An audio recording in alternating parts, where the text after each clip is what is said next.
સુરતની સરથાણા પોલીસની પ્રોહિબિશન હેઠળ જોરદાર કામગીરી. સુરતની સરથાણા સર્વેલન્સ પોલીસ દ્વારા વિદેશી દારૂનો જથ્થો પકડી પાડવામાં મળી સફળતા. સુરતની સરથાણા પોલીસ દ્વારા મહારાષ્ટ્ર મુંબઈથી લાવતો વિદેશી દારૂના જથ્થા સાથે એક મહિલાની કરી ધરપકડ. વિદેશી દારૂની ખેપ મારનાર એક મહિલા જેનું નામ કમલાબેન વાલજીભાઈ હેરિયાને પકડી પાડી 750 mlની 15 દારૂની બોટલ સરથાણા પોલીસ દ્વારા પકડી પડાયો.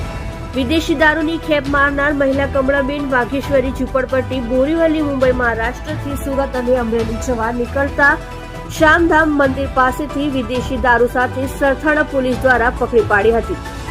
આ મહિલા બુટ્ટેગર મુંબઈથી વિદેશી દારૂ લઈ અમરેલી ખાતે લઈ જઈ 15 બોટલ વેચાણ કરવાના હતા.